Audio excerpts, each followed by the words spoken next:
Bonjour et bienvenue dans cette nouvelle vidéo de Vivre sainement sur Macron, la loi d'amnistie pour se blanchir, lui et son gouvernement. Aujourd'hui, nous allons parler de la loi d'immunité pour se blanchir que Macron et ses sbires essayent de faire passer pour ne pas répondre de leurs fautes pénales devant la justice. Ces derniers jours, la presse nationale et internationale ont répercuté les inquiétudes de ce gouvernement d'imposteurs et du dictateur Macron Ier. Et où ils sont inquiets les choupinés pour leur mise en cause de la responsabilité pénale des décideurs publics de l'État, ministres et hauts fonctionnaires dans leur gestion catastrophique de la crise. Même Macron a traité d'irresponsables les victimes qui ont juste osé saisir les tribunaux pour les attaquer et les a même menacés en disant que chacun devra assumer ses responsabilités après la crise. Juste une petite parenthèse, je vous invite à signer la pétition pour la démission de Macron. Nous sommes pour l'instant 675 000 signataires. Nous devons dépasser le million, alors partagez un max s'il vous plaît. Ils doivent partir au plus vite et nous devons construire des prisons pour les accueillir.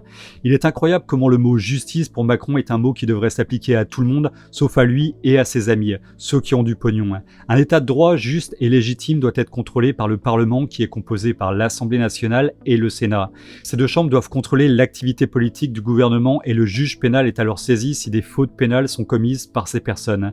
Mais Macron se sent intouchable et fait tout pour se protéger, lui et ses criminels, comme nous allons le voir ci-après. Il est évident que les fautes commises par ce gouvernement d'imposteurs pendant la gestion de la crise sont très nombreuses et du plus haut niveau. Je ne vais pas répéter toutes les erreurs dans cette vidéo car ce n'est pas le sujet, mais tout le monde sait maintenant que les erreurs, entre guillemets, à répétition de ces gens sont des infractions pénales. Et plus de 55 plaintes furent déjà déposées par des collectifs, associations devant les juridictions compétentes. Ces juridictions sont la Cour de justice de la République pour les ministres et le tribunal correctionnel pour les hauts fonctionnaires. Autant dire que la pression est intense pour ces gens qui ne sont pas juste accusés d'avoir volé un paquet de pâtes dans un supermarché. Et du coup, ils commencent à stresser et à s'organiser pour se blanchir. Alors ils ont organisé un stratagème pour ceci, on fait soudainement appel aux maires. Vous allez vite comprendre pourquoi et c'est vraiment machiavélique. Donc ils ont fait appel aux maires dernièrement en particulier pour organiser la rentrée des classes. Et oui, les communes ont la mission de fournir les moyens matériels au service public de l'éducation nationale pour les écoles primaires. Face à la situation, un très grand nombre d'élus ont tout simplement refusé de faire la rentrée scolaire et d'autres ont manifesté leur crainte que leur responsabilité pénale soit engagée. Donc là, j'imagine que vous commencez à comprendre l'enfilade. Ce gouvernement d'imposteurs s'est alors emparé de l'inquiétude légitime d'un certain nombre de maires et d'élus locaux face à la décision irresponsable de la rentrée scolaire le 11 mai. Ces sinistres ont donc préparé une procédure afin de faire voter par le Parlement une loi pour les protéger, ou autrement dit une loi d'amnistie préventive. Aurore Berger, députée La République En Marche, a lâché le morceau dans un tweet publié à 1h du matin le 2 mai. Nous proposerons une adaptation de la législation pour effectivement protéger les maires pénalement, mais aussi toutes les personnes dépositaires d'une mission de service public dans le cadre des opérations de déconfinement. Des propositions que je porterai avec La République En Marche. Alors voilà, le pavé est lancé dans la mare pour nettoyer les pattes de ces escrocs sous le couvert de protéger les maires d'une attaque au pénal. Alors la question qui se pose est, pourrait-on accuser réellement les maires pour une rentrée des classes qui ne serait pas sécurisée? Nous allons voir ensemble que cette inquiétude des maires peut se comprendre, mais qu'au final elle est juridiquement infondée. C'est juste une couverture pour que ces incapables du gouvernement et le président des lobbies sur son trône puissent se protéger. Alors que dit la loi? La principale infraction qui pourrait leur être reprochée vient de l'article 221-6 du code pénal.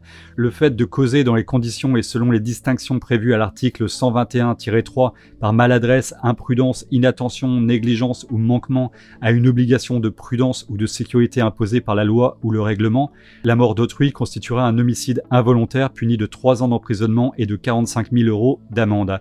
En cas de violation manifestement délibérée d'une obligation particulière de prudence ou de sécurité imposée par la loi ou le règlement, les peines encourues sont portées à 5 ans d'emprisonnement et à 75 000 € d'amende. Ceci est une loi d'infraction générale qui concerne tout le monde, quel que soit notre statut juridique, président ou garagiste, c'est exactement la même loi. Alors pour savoir qui est fautif, la France applique ce qui s'appelle la théorie de l'équivalence des conditions. Alors c'est quoi donc que cette théorie? Ça veut dire que tous ceux qui ont commis le dommage ou contribué à sa réalisation sont pénalement responsables. En gros, c'est les auteurs directs du crime ainsi que les auteurs indirects. Dans les années 90, après les lois de décentralisation et en raison des mises en cause massives des maires dans l'exercice de leurs fonctions, le législateur a alors décrit les limites de cette responsabilité. Elles sont aujourd'hui encadrées par l'article 121-3 du code pénal. Il y a également délit lorsque la loi le prévoit en cas de faute d'imprudence, de négligence ou de manquement à une obligation de prudence ou de sécurité prévue par la loi ou le règlement. S'il est établi que l'auteur des faits fait n'a pas accompli les diligences normales, compte tenu le cas échéant de la nature de ses missions ou de ses fonctions, de ses compétences, ainsi que du pouvoir et des moyens dont il disposait. Dans le cas prévu par l'alinéa qu'il précède, les personnes physiques qui n'ont pas causé directement le dommage, mais qui ont créé ou contribué à créer la situation qui a permis la réalisation du dommage, ou qui n'ont pas pris les mesures permettant de l'éviter, sont responsables pénalement s'il est établi qu'elles ont soit violé de façon manifestement délibérée une obligation particulière de prudence ou de sécurité prévue par la loi ou le règlement, soit commis une faute caractérisée et qui exposerait autrui à un risque d'une particulière gravité qu'elle ne pouvait ignorer. Ce texte restait donc applicable à tous les citoyens et précisait également 2 nouvelles conditions exigées pour que l'auteur indirect du dommage puisse être condamné. La première étant de ne pas avoir accompli les diligences normales en fonction des moyens dont il disposait. La seconde est d'avoir commis une faute caractérisée exposant autrui à un risque grave qu'on ne pouvait ignorer. Ces 2 conditions sont vraiment très importantes pour notre histoire. Les maires chargés de mettre en œuvre les décisions de ce gouvernement d'incapables sont déjà protégés des mises en cause pénales par la notion de diligence normale en fonction du pouvoir et des moyens dont ils disposaient contenus dans le code pénal. Donc en fait, les maires sont déjà protégés par cette loi et la pseudo-loi que ce gouvernement veut faire passer n'est pas pour les protéger, mais bien pour se protéger lui-même. État d'urgence sanitaire ou pas, si l'État envoie les maires au combat à leur place, sans leur donner les moyens de se protéger, les maires ne pourront pas être poursuivi.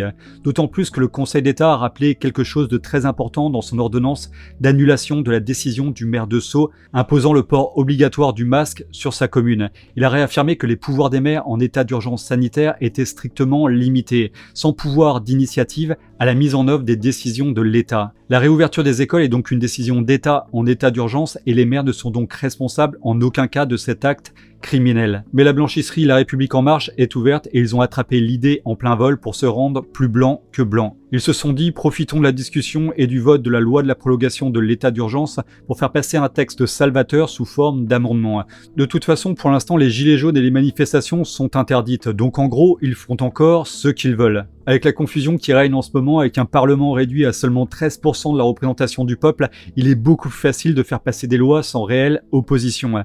Alors imaginez comment une simple modification des textes en forme d'amnistie préventive pourrait être adoptée rapidement et protéger tous ceux coupables d'infractions pénales par leur négligence, leur désinvolture, leur amateurisme et peut-être également leur faute volontaire pour des intérêts privés. Alors le sénateur Hervé Moret, centriste, président du Sénat, s'est mis à la tâche. Je rappelle que ce sénateur est un ancien lobbyiste comme par hasard. Il avait créé les 2 sociétés M&M Partners en 1994 et Altedia Santé en 2000. La deuxième étant en lien direct avec les laboratoires pharmaceutiques. Mais bon, on va se dire que c'est juste une coïncidence. Donc ce gars a annoncé le dépôt d'une proposition de loi destinée à protéger les maires comme il le prétendait. La responsabilité civile ou pénale d'un maire ou d'un élu municipal le suppléant ou ayant reçu une délégation appelée à mettre en œuvre une décision prise durant l'état d'urgence sanitaire et en lien avec celui-ci par l'État ou d'autres collectivités territoriales que la commune ne peut être engagée que s'il est établi qu'il disposait des moyens de la mettre en œuvre entièrement et qu'il a commis de façon manifestement délibérée une faute caractérisée. En fait, cette proposition est tout simplement inconstitutionnelle. Tout d'abord, créer un régime spécial pour un élu afin de l'exonérer de l'application d'une infraction à caractère général concernant tous les citoyens n'est pas possible dans la loi française. Ensuite, on peut remarquer que cette proposition n'est juste qu'une paraphrase du texte déjà existant. Il est écrit que l'élu ne pourra pas être condamné que s'il disposait des moyens de la mettre en œuvre entièrement pour tout acte avec l'état d'urgence. En fait, c'est exactement ce que précise la définition des diligences normales de l'article 121-3 du Code pénal. Et donc cette proposition continue avec « l'élu ne pourra être condamné que s'il a commis une faute caractérisée ». Et là, on se demande pourquoi cette ligne fut rajoutée et vous allez vite comprendre pourquoi. Alors restez bien avec nous pour la deuxième partie car c'est là que ces imposteurs révèlent la supercherie. Vous allez voir, c'est scandaleux, nous devons réagir très vite. Abonnez-vous également à la chaîne et rejoignez-nous sur Facebook pour rester en contact si la chaîne venait à être suspendue, car oui, ça pourra arriver. Partagez aussi cette vidéo massivement sur les réseaux sociaux car ma chaîne fut limitée en diffusion sur le sujet de la crise. Un dernier point, YouTube a démonétisé toutes les vidéos sur la crise sauf pour les grosses chaînes de news comme BFM TV. Alors j'ai ouvert une cagnotte pour tous ceux qui pourraient m'aider par une cotisation mensuelle. Je vous remercie vraiment tous d'avance. Donc on reprend sur pourquoi avoir ajouté « l'élu ne pourra être condamné que s'il a commis une faute caractérisée » à la proposition de loi pour soi-disant protéger les maires et les élus locaux. Et là encore, Aurore Bergé a vendu la mèche. Elle a confirmé tout d'abord de manière très brouillonne que c'était pour protéger les maires qui, je le rappelle, sont déjà protégés par une loi existante. Mais elle a craché le morceau en disant que c'était également pour ajouter, mais aussi pour toutes les personnes dépositaires dépositaire d'une mission de service public. Et d'un seul coup, la vérité éclate. C'est qui une personne dépositaire d'une mission de service public? Je vais vous dire juste quelques noms et vous allez essayer de deviner. Castaner, Édouard Philippe, Véran, Si bête et méchante, Jérôme Salomon, Agnès Buzyn, les directeurs des agences régionales de santé, etc. Donc inutile de vous demander si vous connaissez ces responsables d'infractions pénales qui essayent de se défiler des sanctions de la justice. En gros, ce texte sera présenté à la dernière minute lors d'un débat à l'Assemblée nationale et sera vite voté comme un simple amendement à la loi de prolongation de l'état d'urgence. Et donc tous ces criminels en bande organisée seront ainsi blanchis et pourront commander caviar et champagne de chez Fauchon sur nos sous pour fêter la nouvelle. Et la fête sera à son apogée. Ils seront tranquilles pour l'avenir, mais également pour le passé. Et oui, car même s'il existe un principe de non-rétroactivité de la loi affirmé dans l'article 112-1 du Code pénal, on trouve dans son alinéa 3 la seule exception, celle de la loi pénale plus douce. Toutefois, les dispositions nouvelles s'appliquent aux infractions commises avant leur entrée en vigueur et n'ayant pas donné lieu à une condamnation passée, en force de choses jugées lorsqu'elles sont moins sévères que les dispositions anciennes. Donc si ce texte est voté, ces gens, ministres et fonctionnaires, auteurs d'infractions pénales très graves, seront totalement blanchis, par une immunité et un privilège pénal voté juste par eux. Donc en gros, je vote pour dire que je suis responsable, mais pas coupable. Nous devons réagir, ces criminels osent tout et sont sans limite. Pensez à signer la pétition, s'il vous plaît, pour la démission de Macron dans la description. Et vous, qu'en pensez-vous? Voilà, cette vidéo est terminée pour aujourd'hui, j'espère que vous l'avez appréciée. Si c'est le cas, cliquez sur j'aime et partagez massivement sur les réseaux sociaux. Abonnez-vous à la chaîne si ce n'est pas encore fait et à très bientôt pour une prochaine vidéo sur Vivre Sainement.